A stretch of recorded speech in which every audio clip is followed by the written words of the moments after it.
جب خدا کو پکارا علی آ گئے، جب علی آ گئے زندگی آ گئی، جب خدا کو پکارا۔ یہ تھے جناب رشی بنارسی صاحب کے جو بنارس سے تشریف لائے تھے اور اظہار محبت فرما رہے تھے، آپ محظوظ ہو رہے تھے۔ میں نے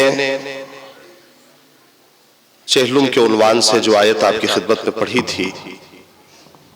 اسی کو آخر تک آپ سماعت فرماتے رہیں گے نظامت میں۔ جب بھی والدین کی بات آتی ہے، چاہے وہ قرآن نہ تو صرف ماں کی عظمت کو، چونکہ ہمارے یہاں معاشرے میں جب بھی ذکر ہوتا ہے تو کسی کی عظمت کو بڑھا دیا جاتا، کسی کی عظمت کو گھٹا دیا جاتا، لیکن جب قرآن والدین کی عظمت کا ذکر کرتا ہے تو قرآن میں دونوں کا تذکرہ برابر سے موجود ہے۔ جہاں قرآن نے ماں کی عظمت کو بیان کیا، وہیں پہ باپ کی عظمت کو بھی بیان کیا اور دونوں کی عظمت کو ساتھ رکھا اور آواز دی وَقَضَىٰ رَبُّكَ أَلَّا تَعْبُدُوا إِلَّا إِيَّاهُ وَبِالْوَالِدَيْنِ إِحْسَانًا إِمَّا يَبْلُغَنَّ عِندَكَ الْكِبَرَ۔ آواز دی جب والدین کی عظمت کے حوالے سے ذکر کیا قرآن نے، تو آواز دی کہ إِمَّا يَبْلُغَنَّ عِندَكَ الْكِبَرَ، کہ دونوں میں سے کوئی ایک یا دونوں جب بوڑھے ہو جائے تو دونوں کے لیے اف نہ کہنا۔ ایسا نہیں ہے کہ صرف ماں کا ذکر ہے باپ کا ذکر نہیں ہے، یا صرف باپ کا ذکر ہے ماں کا ذکر نہیں ہے۔ جب قرآن عظمت کی بات کرتا ہے تو کہتا ہے دونوں کے لیے اف نہ کہنا، دونوں کو نہ جھڑکنا، دونوں کے سامنے جانا تو شانوں کو جھکا کے جانا، دونوں سے بات کرنا تو کریمانہ لہجے میں بات کرنا، دونوں سے باتیں کرنا تو پیار بھرے لہجے میں بات کرنا۔ میرے عزیزوں، جب عظمت کی بات آئی، بس ایک حدیث کی طرف اشارہ کروں گا، جب عظمت کی بات آئی تو سرکار ختمی مرتبت کی خدمت میں ایک نعرہ صلوات ارشاد فرما محمد۔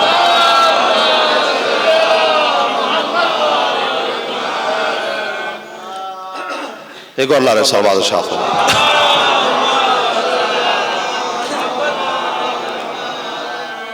سرکار ختمی مرتبت کی خدمت میں ایک شخص آیا اور کہنے لگا یا رسول اللہ، آپ نے جہاد کا حکم دیا ہے اور میرے والدین جو ہے وہ گھر میں بیمار ہے، تو یہ بتائیے کہ میں جہاد کے لیے جاؤں یا اپنے والدین کی خدمت کروں؟ میرے لیے کون سا وظیفہ ہے، میں جہاد پہ جاؤں یا والدین کی خدمت کروں؟ تو سرکار ختمی مرتبت کی سچی زبان سے یہ نکلا ہوا ایک سچا اور صدق جملہ، صادق جملہ، ایک صادق نبی کی زبان سے نکلا ہوا، پیغمبر نے ارشاد فرمایا کہ تم نے اگر اپنے والدین کو مسکرا کے ایک مرتبہ دیکھ لیا تو 70 جہاد سے بہتر ہے۔ اگر مسکرا کے ایک مرتبہ دیکھ لیا، وہ خدمت کرنے کی بات الگ ہے کہ خدمت کا مرتبہ کیا ہے والدین کی، لیکن اگر مسکرا کے دیکھ لیا تو میرے عزیزوں وہ 70 جہاد سے بہتر ہے۔ علماء کرام موجود ہیں میرے عزیزوں، ان کی شرکت اور اس چہلم کے مجلس میں خود مرحوم کی شخصیت کو اجاگر کرتی ہے، اور ہماری پہچان تو کچھ ہے ہی نہیں، ہماری بس دنیا میں ایک ہی پہچان ہے کہ ہم محب اہل بیت اطہار ہیں، ہم محب اہل بیت اطہار ہیں۔ ہمارا غم ہی کیا تھا، یعنی کوئی اپنے مرحوم کو کتنے دن تک روئے گا، کوئی کتنے دن تک روئے گا؟ ایک وہ زمانہ آئے گا کہ صرف ذکر باقی رہ جائے گا، لیکن اگر ہم اپنے ذکر کو، ہم اپنے غم کو غم اہل بیت اطہار سے ملا دیں تو ہمارے غم کو بھی حیات مل جائے گی، ہمارے غم کو بھی حیات مل جائے گی۔ ایک قطرہ پانی اپنی ہتھیلی پر رکھیں، اس کی اوقات کیا ہے؟ وہ تھوڑی دیر کے بعد اپنا وجود کھو دے گا، لیکن اگر اسی قطرے کو نہر کے پانی سے ملا دیں اس کی حیات اور بڑھ جائے گی، اسے لے جا کے سمندر میں ڈال دیں اس کی حیات اور بڑھ جائے گی۔ اسی لیے ہم کہتے ہیں کہ اپنے قطرے وجود کو محبت آل محمد کے سمندر میں ڈال دو، جب تک وہ رہیں گے تب تک تم رہو، اپنے قطرے وجود کو۔ اسی لیے ہم نے اپنے غم کو غم اہل بیت اطہار سے ملا دیا تاکہ ہمارے غم کو بھی حیات مل جائے، ہمارا ذکر بھی باقی رہے جیسے ذکر اہل بیت باقی ہے۔ میں خطیب کو آواز دینے جا رہا ہوں، لیکن میرے عزیزوں اس سے پہلے بس ایک بات اور خطیب کو آواز دے رہا ہوں کہ یہ غم جس کے لیے اب یہاں سے نہ کوئی مرحوم کا ذکر، نہ کوئی مرحومہ کا ذکر، نہ مرنے والے کا ذکر، چونکہ ہم نے جب اپنے غم کو غم اہل بیت سے ملا دیا تو اب مجلس میں ذکر بھی انہی کا ہوگا، فرش عزا پہ ذکر بھی انہی کا ہوگا۔ اب جتنا ذکر ہو چاہے پوری زندگی ختم ہو جائے، لیکن نہ تو اس ذکر کا لطف جائے گا، نہ یہ ذکر ختم ہونے والا ہے، نہ اس ذکر کا لطف جائے گا، نہ یہ ذکر ختم ہونے والا ہے۔ جو حق ثنا ہے وہ ادا ہو نہیں سکتا، جو حق ثنا ہے وہ ادا ہو نہیں سکتا، قرآن سا لہجہ تو میرا ہو نہیں سکتا۔ جو حق ثنا ہے وہ ادا ہو نہیں سکتا، قرآن سا لہجہ تو میرا ہو نہیں سکتا، تو الفاظ بھی لہجہ بھی تصدق ہے تمہارا، الفاظ بھی لہجہ بھی تصدق ہے تمہارا، ہم سے تو تلفظ بھی ادا ہو نہیں سکتا،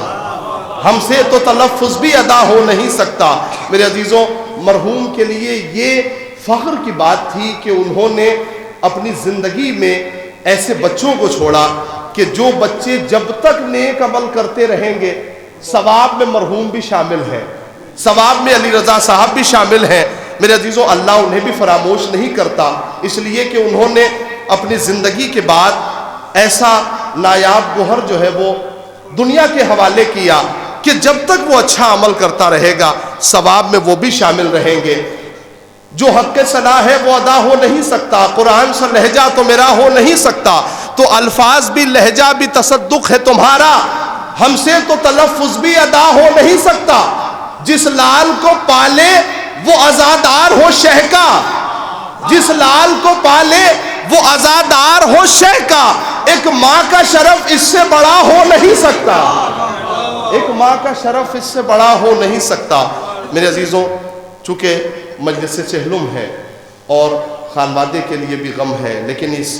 مجمع کا آنا، علماء کرام کا آنا خود اس بات کی دلیل ہے کہ ہم جو ہے وہ انہیں پرسہ پیش کرنے کے لیے آئے ہیں، ان کے دل کو سنبھالنے کے لیے آئے ہیں۔ اور خطیب مجلس اول، چونکہ پہلی مجلس جو ہے جسے خطاب کرنی ہے جس خطیب کو، وہ تعریف کا محتاج نہیں ہے۔ آپ نے، میں کہاں سے شروع کروں، چونکہ جب خطیب اکبر کی بات آتی ہے تو پورا زمانہ جانتا ہے، پورا ہندوستان کیا پوری دنیا اس بات کو جانتی ہے کہ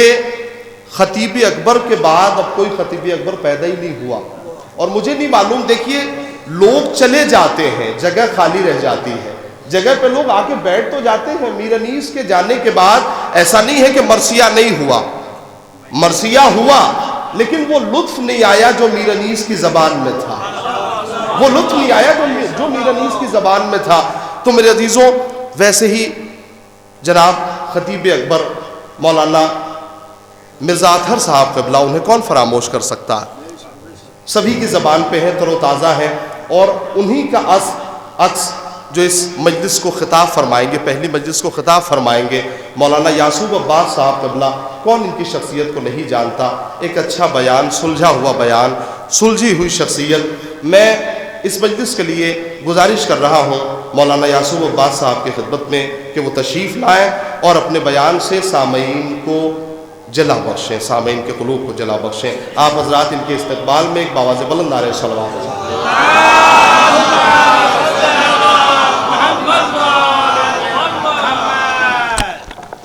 ایک بار سورہ حمد اور 3 بار سورہ اخلاص کی تلاوت فرما کر سید علی رضا ابن سید محمود حسین کے روح کو صلوات فرما دیں۔ اللہم صلی علی محمد و علی محمد، اللہم صلی علی رسول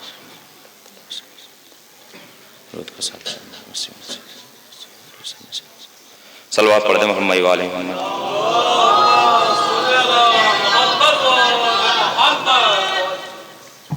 قبلہ کے اور آپ کے بیچ میں حائل ہوا، اس کے لیے میں معذرت چاہتا ہوں،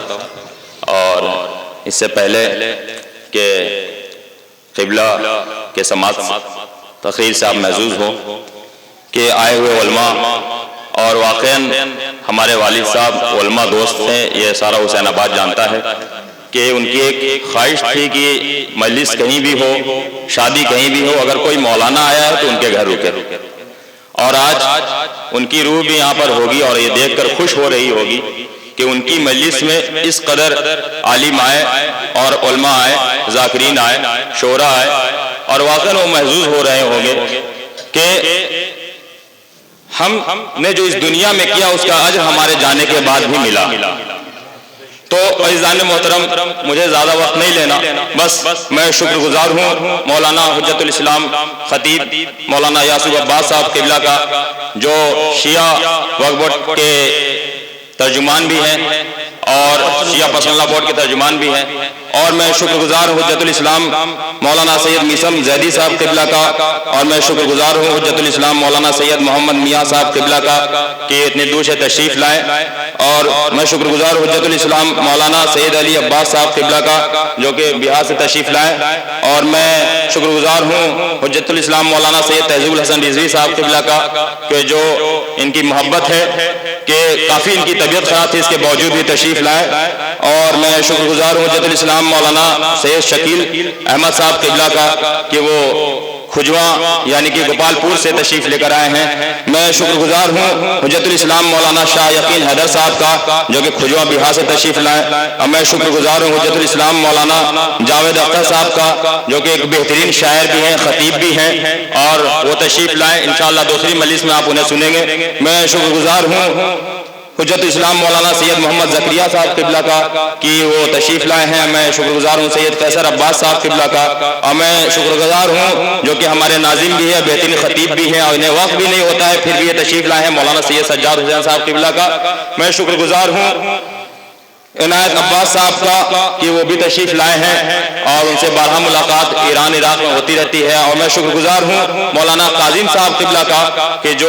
وہ تشریف لائیں اور وہ ان کے کام میں پروردگار ترقی عنایت فرمائے، کیونکہ وہ بہت سارا کام کر رہے ہیں شیعت کو لے کر کے، قوم کو لے کر کے، مولا انہیں اور ترقی عنایت فرمائے، اور ان سب علماء کی سلامتی کے لیے بآواز بلند صلوات پڑھ دیں محمد والے میں۔ بس ایک شعر اس کے بعد آپ کے سامنے مولانا کہ شریف نسل کی پہچان ہے عزاداری، کہ شریف نسل کی پہچان ہے عزاداری، کہ یزید ان کا ہے طوفان ہے عزاداری، کہ شریف نسل کی پہچان ہے عزاداری، کہ یزید ان کا ہے طوفان ہے عزاداری، کہ بہشت جانے کا سامان ہے عزاداری، کہ بہشت جانے کا سامان ہے عزاداری، کہ ہماری ماؤں کے احسان ہے عزاداری،